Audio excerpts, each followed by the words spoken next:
विद्यार्थ्यांनो सगळ्यांना नमस्कार. लक्षात घ्या, नाशिक महानगरपालिका याची एक्झाम आता लवकरच होणार आहे. जर आपण अग्निशामक फायरमन या पदाकरिता फॉर्म भरला असेल तर आजच्या व्हिडिओमध्ये क्वालिटी असे प्रश्न आपण आज बघण्याचा प्रयत्न करणार आहोत. व्हिडिओ काळजीपूर्वक बघा. या ठिकाणी सिलेबसमधील जो टॉपिक आहे national building code of India 2016 fire and life safety यावर आधारित आज आपण प्रश्न बघणार आहोत. व्हिडिओला सुरुवात करूया. सर्वात पहिला प्रश्न आहे नॅशनल बिल्डिंग कोड 2016चा भाग 4 कोणत्या विषयावर आहे? विद्युत सुरक्षा, अग्नि व जीवन सुरक्षा, संरचनात्मक डिझाईन की जलपुरवठा? तर याचं जे राईट आन्सर आहे ते आहे ऑप्शन क्रमांक बी, अग्नि व जीवन सुरक्षा. यानंतर पुढील प्रश्न, NBC 2016मध्ये फायर अँड लाईफ सेफ्टीचा उद्देश काय आहे? इमारतींचा रंग ठरवणे, अग्नी अपघात टाळणे आणि लोकांचे जीव वाचवणे, भूकंप प्रतिबंध की वाहतूक नियंत्रण? तर याचं जे योग्य उत्तर आहे ते आहे ऑप्शन बी, अग्नी अपघात टाळणे आणि लोकांचे जीव वाचवणे. तर विद्यार्थी मित्रांनो, आपण ज्या पद्धतीने प्रश्न बघत आहोत तसेच प्रश्न जर आपल्याला क्वालिटी प्रश्न पाहिजे असेल तर लक्षात घ्या, संपूर्ण सिलेबसवर आधारित आपण 2500+ प्रश्न तयार केले आहेत.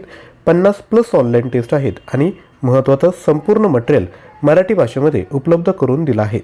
ज्यांनाही पाहिजे असेल त्यांनी ॲप्लिकेशन डाउनलोड करा आणि हा कोर्स परचेस करा. कोर्स परचेस करताना NEW20 हा कुपन कोड यूज करायचा आहे. तुम्हाला या ठिकाणी 60 रुपये डिस्काउंट म्हणजे फक्त 240 रुपयामध्ये हे मटेरियल मिळेल.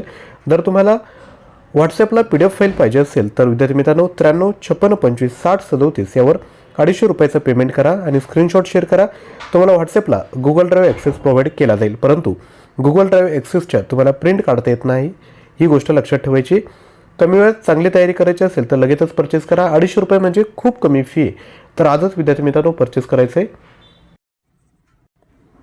यानंतर पुढील प्रश्न आहे NBC 2016च्या भाग 4 नुसार कोणत्या इमारतींमध्ये अग्निशमन यंत्रणा अनिवार्य आहे? 3 मजलीपेक्षा जास्त, 1 मजला, सर्व छोटे घर की फक्त औद्योगिक? तर याचं योग्य उत्तर आहे ऑप्शन ए, 3 मजलीपेक्षा जास्त ज्या इमारती आहेत त्यांमध्ये NBC 2016च्या भाग 4 नुसार अग्निशमन यंत्रणा अनिवार्य आहे.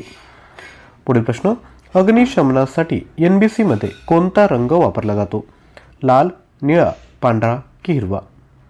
याचं योग्य उत्तर आहे ऑप्शन ए, लाल कलर वापरला जातो. पुढील प्रश्न, NBC नुसार अग्निशमन यंत्रणामध्ये कोणता मुख्य घटक आवश्यक आहे? Fire extinguisher, fire water tank, sprinkler system की वरील सर्व? तर याचं जे राईट आन्सर आहे ते आहे वरील सर्व. म्हणजेच NBC नुसार अग्निशमन जी यंत्रणा असते त्यामध्ये fire extinguisher, fire water tank आणि स्प्रिंकलर सिस्टम ह्या सर्व जे घटक आहेत ते महत्त्वपूर्ण आहेत. यानंतर पुढील प्रश्न, NBC नुसार एक्झिट सायनेज कशासाठी वापरले जातात? विद्युत जागा दाखवण्यासाठी, आपत्कालीन निर्गमन मार्ग दाखवण्यासाठी, शौचालयासाठी की किचनसाठी? तर अगदी सोपं आहे. जर आपण लॉजिक वापरलं तर एक्झिट सायनेज कशासाठी असतील तर आपत्कालीनमध्ये बाहेर पडण्याचा जो मार्ग आहे त्याकरता एक्झिट सायनेज या ठिकाणी वापरले जातात. त्यामुळेच जर मित्रांनो जे 250 प्रश्न असणार आहेत त्यामध्ये असेच प्रश्न आहे. प्रश्न आणि उत्तर लगेचच दिले म्हणजे रिव्हिजन करायला तुम्हाला फायदा होईल. आणि ज्या ऑनलाईन टेस्ट आहेत एकदा सर्व प्रश्न वाचून झाले की ऑनलाईन टेस्ट तुम्ही त्या ठिकाणी देऊ शकता. ऑनलाईन टेस्टमध्ये मल्टिपल अटेम्प्ट आहे, किती वेळेस तुम्ही त्या टेस्ट देऊ शकता. टेस्ट सबमिट झाल्यानंतर तुम्हाला तुमचा रँक आणि सोल्युशन त्या ठिकाणी बघायला भेटेल. तर लगेचच ॲप डाउनलोड करा आणि कोर्स परचेस करा. पुढील प्रश्न, NBC 2016मध्ये कंपार्टमेंटेशन म्हणजे काय? इमारतीतील विभागणी ज्यामुळे आग प्रसार थांबवता येते, भूकंप टाळणे, वीज पुरवठा व्यवस्थापन की वातानुकूलन? तर सांगा NBC 2016मध्ये कंपार्टमेंटेशन म्हणजे काय? तर याचं योग्य उत्तर आहे ऑप्शन ए, इमारतीतील विभागणी ज्यामुळे आग प्रसार थांबवता येते. पुढील प्रश्न, NBC नुसार आपत्कालीन निर्गमन मार्गाची कमीत कमी रुंदी किती असावी? 0.75 मीटर, 1 मीटर, 1.2 मीटर की 2 मीटर? तर सांगा आपत्कालीन जो एक्झिट मार्ग असतो त्याची जी रुंदी असते ती किती असली पाहिजे? योग्य उत्तर आहे 1.2 मीटर. पुढील प्रश्न, NBC नुसार फायर लिफ्टची उंची कमीत कमी किती असावी? 10 मीटर, 18 मीटर, 24 मीटर की 30 मीटर? तर फायर लिफ्टची उंची कमीत कमी किती असावी? योग्य उत्तर आहे ऑप्शन सी, 24 मीटर. यानंतर पुढील प्रश्न, NBC मध्ये स्मोक कंट्रोलचा मुख्य उद्देश काय आहे? धूर नियंत्रित करणे आणि निर्गमन मार्ग सुरक्षित करणे, वायू प्रदूषण कमी करणे, धूर उत्पन्न वाढवणे की वातानुकूलन सुधारणा. तर स्मोक कंट्रोलचा मुख्य उद्देश काय आहे, तर तो आहे ऑप्शन ए, धूर नियंत्रित करणे आणि निर्गमन मार्ग सुरक्षित करणे. यानंतर पुढील प्रश्न बघायचा आहे. त्यापूर्वी छोटीशी रिक्वेस्ट, व्हिडिओला लाईक केलं नसेल तर एक लाईक करा आणि खाली हाईप बटनावर क्लिक करा. आजच्या व्हिडिओचं जे टार्गेट आहे ते आहे 100+ लाईक. तर विद्यार्थी मित्रांनो लगेचच एक लाईक करायचं आहे. पुढील प्रश्न आहे, NBC नुसार फायर अलार्म सिस्टीम कशा प्रकारे असावी.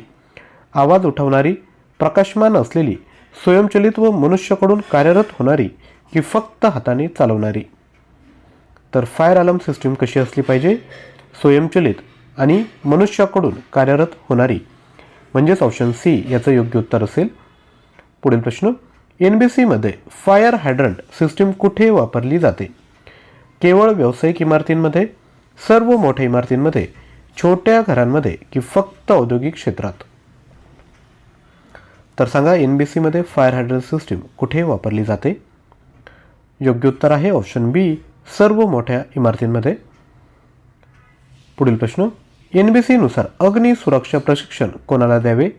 फक्त व्यवस्थापकांना, इमारत व इथे काम करणाऱ्या सर्व कर्मचाऱ्यांना, फक्त सुरक्षा कर्मचाऱ्यांना, कोणालाही देण्याची गरज नाही. तर अग्नी सुरक्षा प्रशिक्षण कोणाला द्यावे.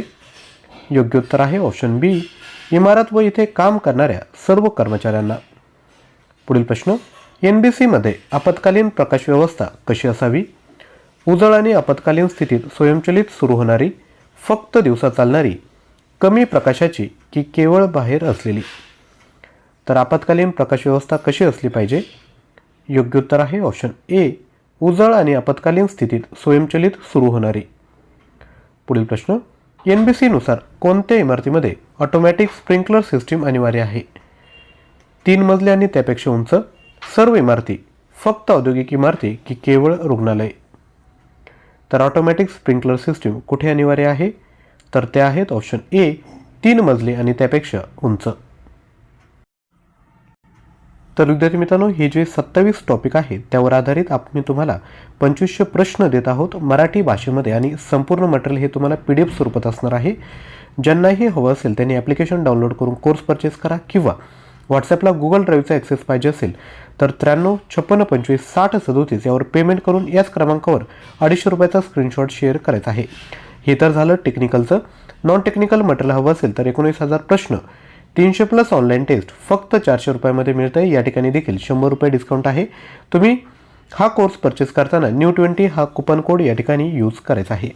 आजचा व्हिडिओ आवडला असेल तर लाईक, हाईप आणि चॅनलला सबस्क्राईब करा.